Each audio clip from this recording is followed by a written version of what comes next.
やっほやっほ、イヤホン買ってるかい？ふぐみかんのイヤホンレビューの時間だよ。今回紹介するのは、BQEYZ の新商品、骨伝導ユニットを搭載したモデルとしては非常に安価な、次世代モデルの、さらに改良バージョン、BQEYZ ウィンドだ。BQEYZ は、もともと、中国の低価格ハイブリッドブームに合わせて登場した会社。しかし、他のメーカーとは全く異なる方針の商品を自社開発することで、急速にその存在感と信頼性を高めてきたブランドでもある。代表作は、というか、発売されたものは大体全部話題になるし、それぞれ異なる個性を持っているので、どれを代表作というかは難しいんだけど、2023年現在で有名なのは、骨伝導ユニットを使ったウィンターだろう。今回のウィンドは、その血縁関係にあるイヤホンなんだけど、ウィンターとは大きく異なる点がいくつかあり、特にユーザーからしたら重要な変更を含んでいる。今回は、3万円クラスで購入できるようになった初のハイエンド帯を向け骨伝導ユニット搭載の、同 BQEYZ ウィンターと、このウィンドを比較しつつ、その性能を見ていこう。そもそも、骨伝導ドライバーはなぜこの価格なのか、そして、なぜこの価格でも大人気なのか。普通のイヤホンというか、ほとんどの音は、空気を伝わって、耳の中に入り、鼓膜を通じて、僕らの聴覚に実際に作用していくわけなんだけど、骨伝導はこの経路が異なる。耳に接触したイヤホン、もしくは骨伝導ユニットから、振動が直接頭に伝わり、字のごとく骨伝導して、聴覚に伝わるんだ。この仕様のおかげで、通常のイヤホンのバランスでは決して聞こえない音域にまで、強烈なサウンドを届けることができる。ウィンターにおける骨伝導ユニットは、中高音域を特に重視したもの。今回登場した、ウィンドでは、中低音域向けの新しい骨伝導ユニットを採用していて、ウィンターとは異なる部分へ、骨伝導ユニットによる補強を加えたような形だ。ウ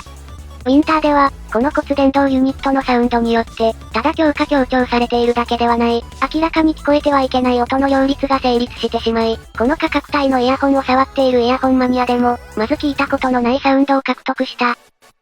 そんな好評なウィンターの5円モデルなので、ウィンターと同じものを期待すると、実はかなり違うイヤホンであることが分かってくるのがウィンドだ。同じ骨伝導ユニットだけど、高中音域の音色を強化していたウィンドの骨伝導に対し、こちらはより地に足のついた、中低音域の強化に骨伝導が使われる。どちらも一見同じ骨伝導ユニットのように思えるんだけど、実際に聞いてみると、明らかに作用が異なっていて、その駆動方式もまた異なっている。今回採用された骨伝導ユニットは、中低音域側を強調する、コイル式の骨伝導ユニット。ウィンターでは、特にボーカルより上側の中高音域あたりの改造感が出たらめに強烈だったけれど、今度は、自然なボーカル帯を強化するもので、実際聞いてみても、ウィンターほどの強力な分離感はなかった。また、違うのは骨伝導ユニットだけじゃなくて、組み合わさっているダイナミックドライバーのサイズも異なる。ウィンターでは大型の 12mm のダイナミックドライバーを採用していたんだけど、ウィンドでは、より中国系のイヤホンで採用されることの多い、一般的。と言っても十分大型な、10mm のダイナミックドライバーが採用されているぞ。これは、低音域のバランスに大きな変化をもたらしていて、ウィンターとウィンドは、どちらも改造感や分離感で突出したイヤホンではあるんだけど、その重要視している音域や、低音域の質感に至るまで、大きく違いのあるイヤホンでもある、という、骨伝導でもかなり味付けの異なるイヤホンである、ということは承知しておこう。さて、ドライバーが変更された、と話したんだけど、それに伴い、ウィンターとウィンドの外形は大きく変更されている。ダイナミックドライバーが小型化したので、従来の BQEYZ のような装着しやすいイヤホンのサイズになった。ウィンターでは、その改造感と引き換えに、耳に形が合わない、という人が多く出たため、この変更は非常に重要だ。ノズル角度を変更したウィンターアルトラという亜種が海外で発売されているんだけど、それよりも、ウィンドの方が装着感は良く、また、長時間使いやすい形でもある。背面にベントがあり、ある程度外部に音は漏れ出すので、その点は注意が必要。と入っても、満員電車の隣の人になんだかシャカシャカ言ってんな、くらいに聞き取れる程度の音漏れだ。ウィンターよりも遮音性も若干控えめなものの、こちらも平均的。むしろ、背面開放のおかげでより装着時の圧迫感が下がっているので、長時間向けに改良された、という印象だな。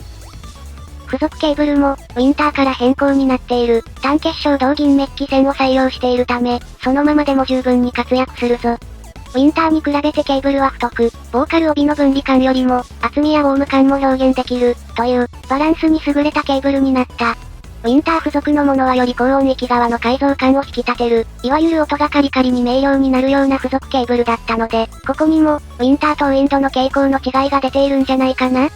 その他、ポーチ、細かなところのブラシ掃除に使えるクリーニングロッド、そして、2種類のイヤーピースが付属する。僕はノズルが広く、装着しやすいハイファイタイプのイヤーピースを使ってテストしたぞ。さあ、いよいよ音質について話していこうか。ウィンドの音質は、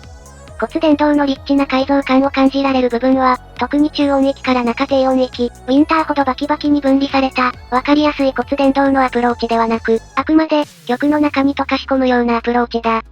この手の新ジャンルのドライバって、大体一番最初に発売されたものが、一番強烈なバランスや印象を持っていて、後から発売されるごとにだんだんとこなれていって、実存感のあるサウンドを提供するようになっていく印象なんだけど、ウィンドはまさにその傾向通り、華々しく登場したウィンターに対し、より細かなディティールの部分に新型ドライバが作用する、玄人好みな感じの仕上がりになっているぞ。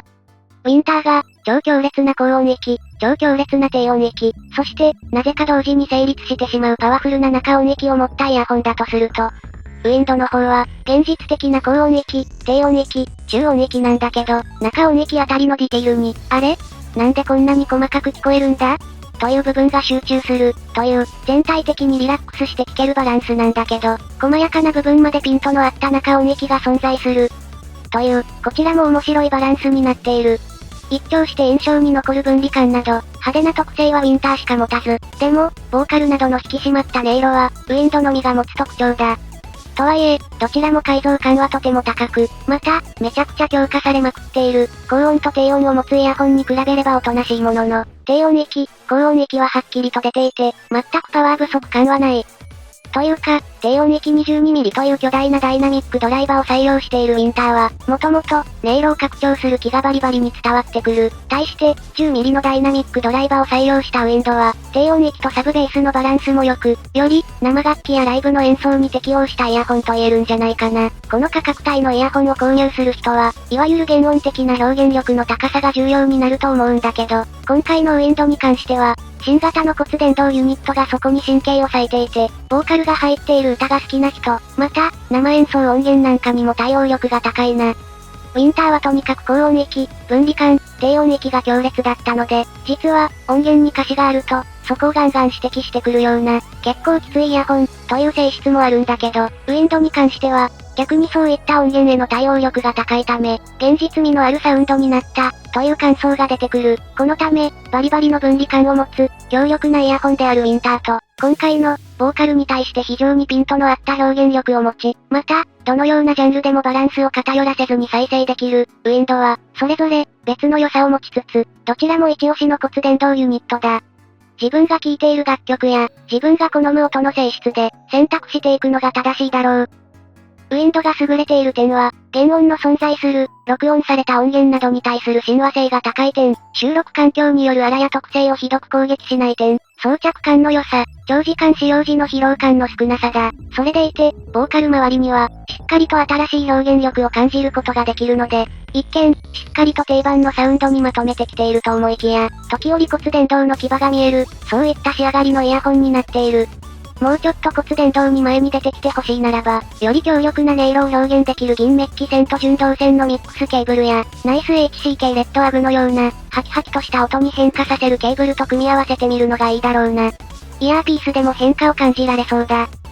対して、前作であるウィンターがおすすめな人は、装着感に対して抵抗が低いか、複数のイヤーピースを持っていて、自分で装着難をケアできる人、大型のハウジングでも困らない人、敷居は高いんだけど、高音域、低音域の拡張感に加え、なぜか同時に成立してしまう中音域、うさんくさいんだけど、めちゃくちゃ脳が拡張されるような感覚がある。なので、発売順とは逆で、正統派なアップグレードを望む人はウィンド、規格を拡張されているようなサウンドが楽しみたい人は、ウィンターがおすすめだ。基本的には困ったらウィンドの方が外れはないはず。でも、ウィンターを指名買いする需要は残っていて、今後もどちらが好きという論争に決着はつかないと思うぞ。というわけで、BQEYZ ウィンドは、大人気になった前作、ウィンターと比較して、より強化されたボーカルと、自然になったバランスを持つ、扱いやすいイヤホンになった。ウィンターとはドライバレベルから性格の異なる一台ではあるものの、骨伝導ユニットならではの聴覚を拡張されているような自然で改造感が上限を超えているようなサウンドはウィンターと同様だ。ただ、その効果が強い音域は、ウィンターの方が高く、ウィンドはボーカル周辺からより下の部分に集まっている。サブベースなどがやたら強く出るのも、大型のウィンターの方で、こちらは、よりベースとサブベースのバランスが取れた自然な仕上がりになっているぞ。とはいえ、初めて聞けば、ウィンドのその拡張感に虜になるはずだ。あとはやたらめったら強烈なインパクトが残るウィンターとどっちが好きか、よーく悩んで購入するといいだろう。両方買っても無駄にならないからウィンター持ってる人は諦めて検討の準備に入ってくれ。